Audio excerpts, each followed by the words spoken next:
En la presencia del Señor con gratitud y alza tu voz con jubileo.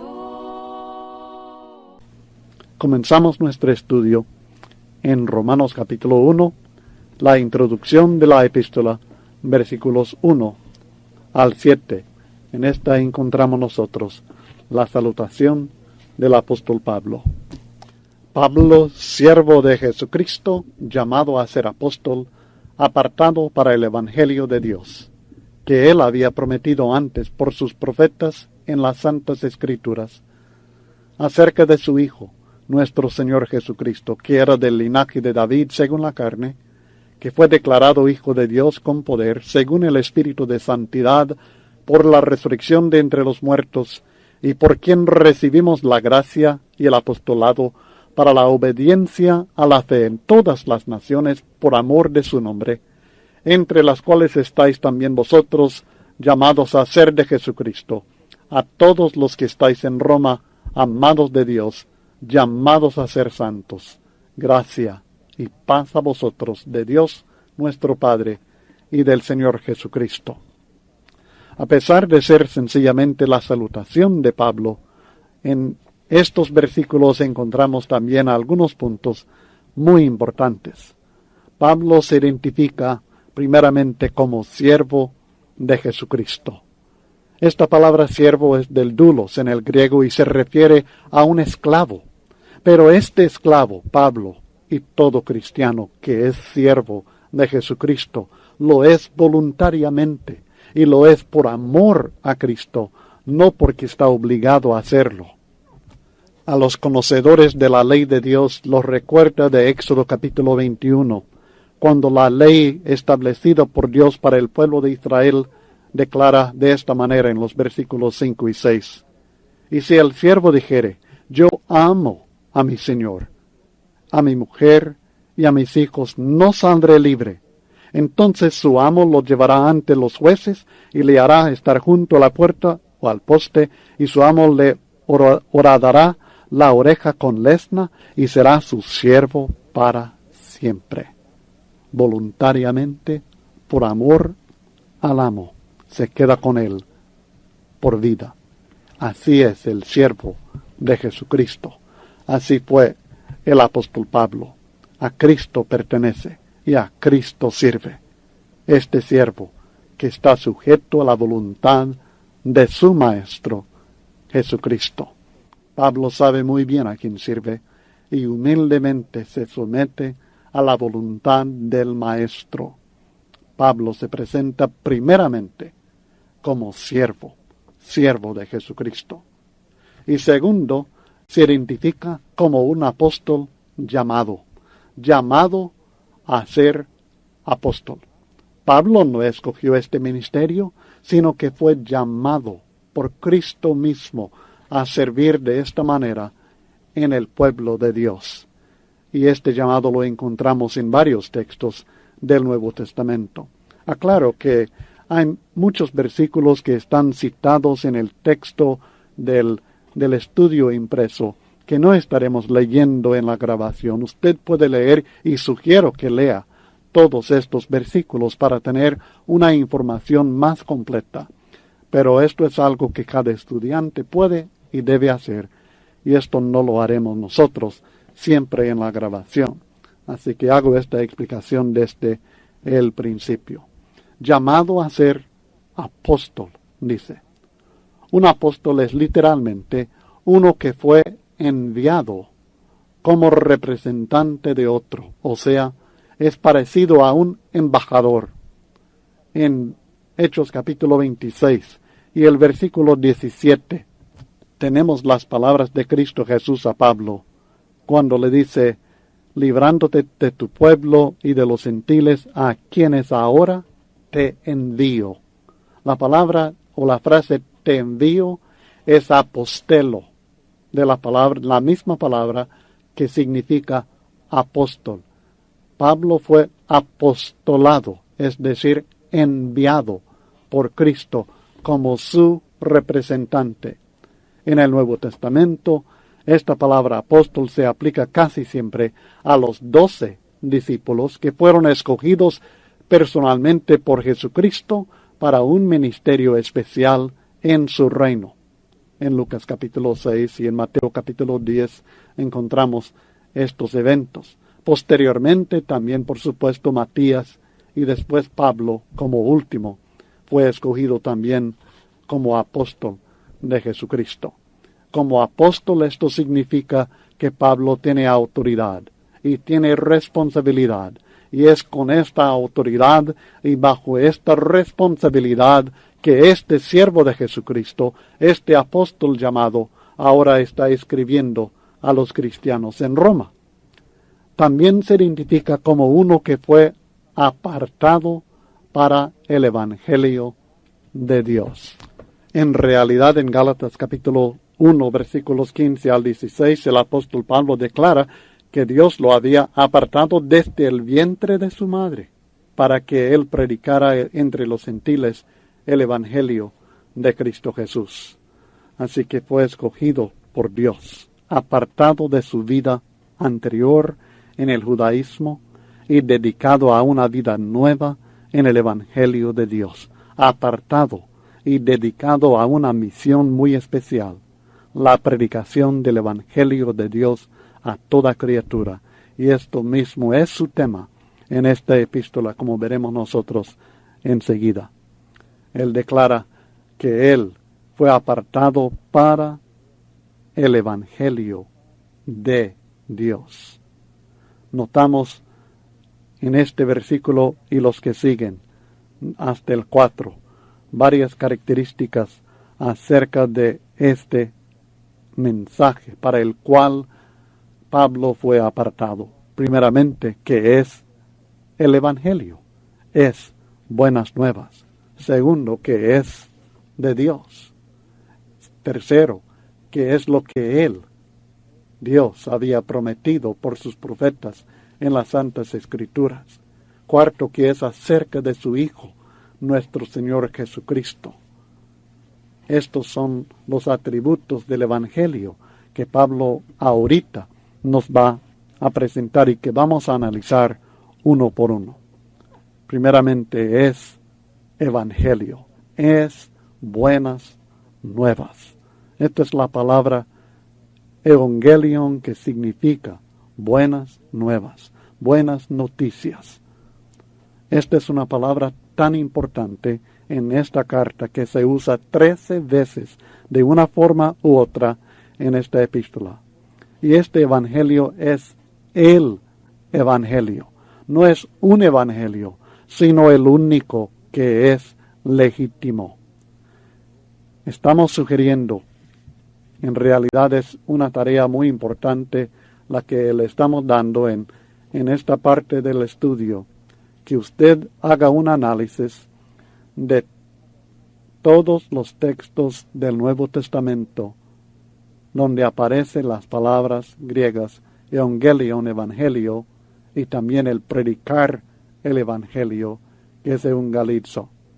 Así que puede comenzar muy pronto, porque es parte del primer examen del estudio, como usted verá en las hojas de preguntas, que usted haga su propio análisis de lo que es el evangelio, un estudio completo de la palabra evangelio tal como se usa en el Nuevo Testamento.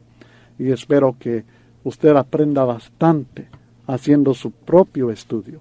Bien pudiera yo analizar cada uno de estos versículos y presentar este análisis dentro del estudio, pero creo que le estamos presentando mucha información.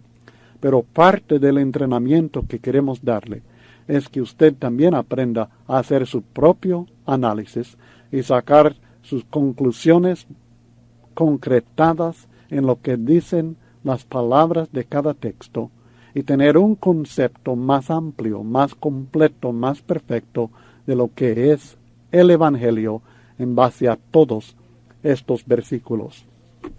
Así que a estudiar, hermano, y a aprender. Creo que aprenderá mucho de esta manera. Adelante con nuestro estudio. Este Evangelio es de Dios. fue diseñado por Dios como parte de su plan eterno. Desde antes de la creación del mundo, Dios tenía en mente este evangelio, estas buenas nuevas, este plan para la salvación del ser humano. El amor de Dios hizo posible la realización de este evangelio que está basado en la vida y la muerte y la resurrección de su Hijo.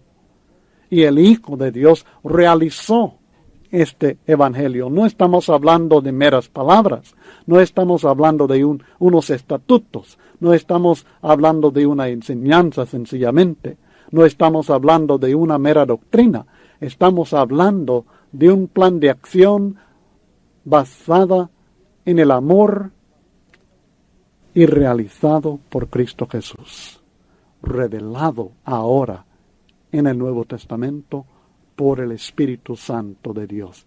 Es de Dios este evangelio. La verdad a la cual Pablo fue apartado, la verdad a la cual usted y yo, mi estimado hermano, y cada cristiano, hemos sido apartados, dedicados a ello, y que él predicaba, al igual que nosotros predicamos este mismo mensaje, es de origen divino. Es el mensaje de buenas nuevas que Dios mismo ha diseñado, realizado y revelado para sus criaturas. Esta convicción, que el evangelio que predicamos, al cual estamos apartados, es de Dios, es de origen divino, es una convicción fundamental para la obra de la evangelización, para la predicación de este evangelio a toda criatura. Si no creemos que lo que estamos enseñando es de Dios y que es el único mensaje de Dios para la salvación de un mundo perdido, entonces nuestro fervor evangelístico menguará y se apagará completamente, poco a poco. Es necesario entender que es evangelio de Dios. Tercero, este evangelio es lo que Dios había prometido, según el versículo 2. Que Él había prometido antes por sus profetas en las santas Escrituras. Dios, por medio de los profetas, habló.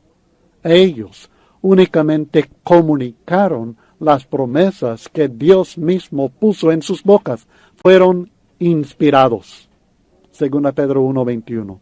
No hablaron sus palabras, sino palabras de Dios. Dios es el que prometió estas cosas. Dios había prometido esto, y lo había prometido por medio de la boca de sus profetas.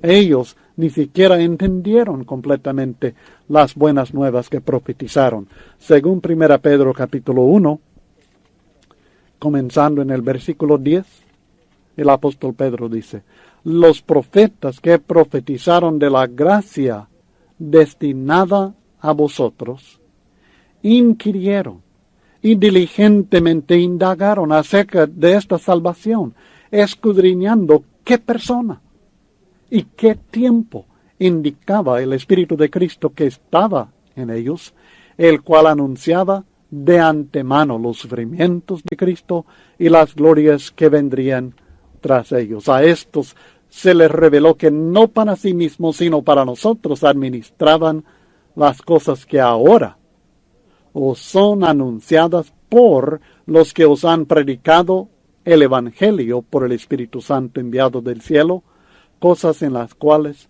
anhelan mirar los ángeles. O sea que los profetas del Antiguo Testamento profetizaron estas cosas. Ellos anunciaron de antemano los sufrimientos de Cristo, las bendiciones que vendrían a través y tras estos sufrimientos de Cristo y aún la resurrección del Señor. Pero ellos se dieron cuenta, se les reveló que no era para ellos mismos, pero no entendían el tiempo ni la persona del Cristo. Querían entender, pero no habían entendido todavía estas maravillosas promesas que Dios había hecho para nosotros y que ahora, dice Pablo, es lo mismo que se está predicando al predicar el Evangelio. por el Espíritu Santo enviado del cielo. Dios prometió estas cosas ya por sus profetas en las Santas Escrituras. Recuerde que la Biblia que estaba disponible a estos cristianos cuando la iglesia comenzó en el primer siglo eran las Escrituras del Antiguo Testamento. No tenían el Nuevo Testamento, por supuesto, escrito. Esto se estaba escribiendo poco a poco a través del primer siglo. Así que las Escrituras santas en las cuales Dios había prometido estas cosas son las del Antiguo Testamento. Y estas Escrituras son santas porque contienen el mensaje divino, palabra de Dios. El Evangelio que Pablo anunciaba y que nosotros hasta el día de hoy predicamos, fue prometido en el Antiguo Testamento en mucho detalle. Y Pablo en su predicación apeló frecuentemente al Antiguo Testamento, y no solamente él, sino Pedro y los otros apóstoles cuando enseñaban. Apelaban al Antiguo Testamento para convencer a los judíos de la veracidad del Evangelio que ellos predicaban. Y esto se confirma en muchos textos del Nuevo Testamento. En realidad, cuando Pablo se defiende en Hechos capítulo 26, en cuanto a su predicación, él declara que él no dijo nada fuera de las cosas que los profetas y Moisés dijeron que habían de suceder. Hechos 26, 22 al 23. Y cuando Pablo escribe a Timoteo, la segunda epístola, ya casi al terminar su vida, se refiere a las sagradas escrituras, las del Antiguo Testamento, y declara que éstas le hacen sabios para tener fe en Cristo y ser salvo, para estar completo, según Timoteo capítulo 3, versículos 14 al 17. Así que creer en el mensaje legítimo del Antiguo Testamento resultará en creer en el mensaje legítimo del Nuevo Testamento. No hay contradicción entre las enseñanzas de Antiguo y Nuevo Testamentos. Al contrario, el Nuevo cumple lo que el Antiguo promete. En el Nuevo se realiza lo que en el Antiguo se predice. Así que debemos entender este acuerdo completo entre las enseñanzas de ambos pactos.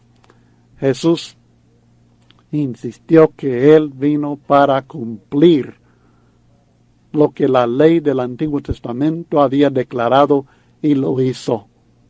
Lo hizo. Él cumplió todo lo que estaba escrito acerca de Él. Lucas capítulo 24, versículos 44 al 47, y específicamente en su muerte, su resurrección de entre los muertos y la predicación del Evangelio a toda criatura, comenzando desde la ciudad de Jerusalén. Y veremos ejemplos más específicos enseguida. Las santas escrituras del Antiguo Testamento prometen este Evangelio en promesas, profecías y sombras, o lo que llamamos tipos. La tipología se refiere a las sombras que encontramos en el Antiguo Testamento. El Cordero, por ejemplo, que ahora Cristo es Cordero de Dios. Aquello fue sombra y Cristo es la realidad. Aquello fue el tipo y este es el antitipo. Profecías que directamente profetizaban, predecían cosas acerca de la vida, la enseñanza, el ministerio, la muerte, la resurrección de Jesucristo.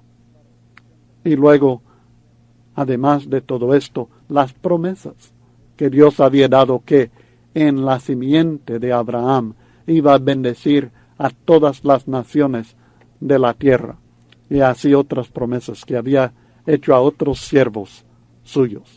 Así que en promesas, en profecías y en sombras encontramos el Evangelio prometido, no realizado, sino prometido en el Antiguo Testamento.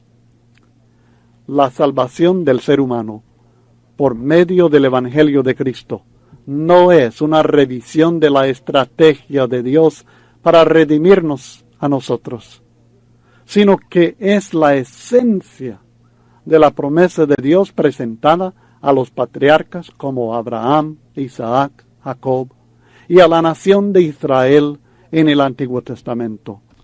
En su predicación en Antioquía de Pisidia, en Hechos capítulo 13, versículo 32, el apóstol Pablo dice: y nosotros también os anunciamos el evangelio de aquella promesa hecha a nuestros padres, la cual Dios ha cumplido a los hijos de ellos, a nosotros, resucitando a Jesús, como está escrito también en el Salmo 2, mi hijo eres tú, yo te he engendrado hoy.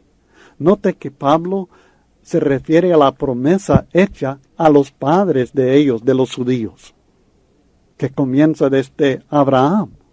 Y luego cita del 2 Salmo, lo que fue escrito en el Antiguo Testamento, en este Salmo donde declara que Cristo es Hijo de Dios, engendrado por Dios.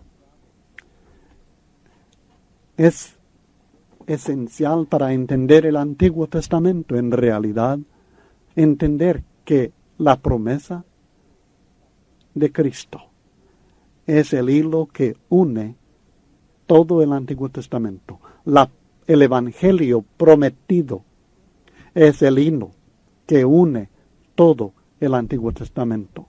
No tenemos sencillamente algunos relatos no relacionados el uno con el otro.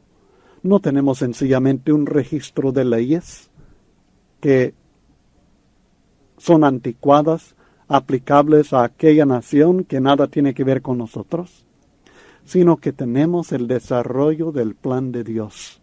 Tenemos las promesas, las enseñanzas, las sombras, las profecías, todos relacionados con el cumplimiento de una promesa, que Dios iba a vencer a Satanás por medio de la simiente de la mujer, y que iba a bendecir a todas las naciones de la tierra en la simiente de Abraham, y que iba a levantar a un rey a sentarse en su trono de la simiente de David, y así sucesivamente la promesa que Dios hizo una y otra vez, ahora cumplido.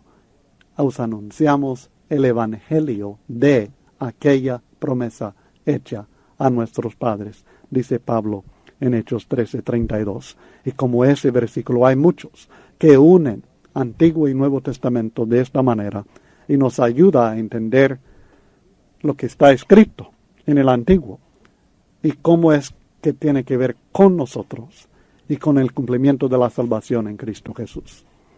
Hemos incluido en el estudio algunos ejemplos de profecías acerca de Jesucristo en el Antiguo Testamento, y espero que los estudie con cuidado y notará que el nacimiento de Cristo, el precursor de Cristo, Juan el Bautista, el viaje de Jesús a Egipto, su ministerio, su muerte por nuestros pecados y muchos detalles acerca de su muerte, su resurrección, su exaltación a la diestra de Dios, su reino de paz que incluye también a los gentiles, su juicio sobre Jerusalén y el templo de los judíos, y muchos otros detalles de Cristo están profetizados en el Antiguo Testamento. Este evangelio que Pablo predica, que nosotros predicamos, es el cumplimiento de lo que Dios prometió y profetizó en el Antiguo Testamento.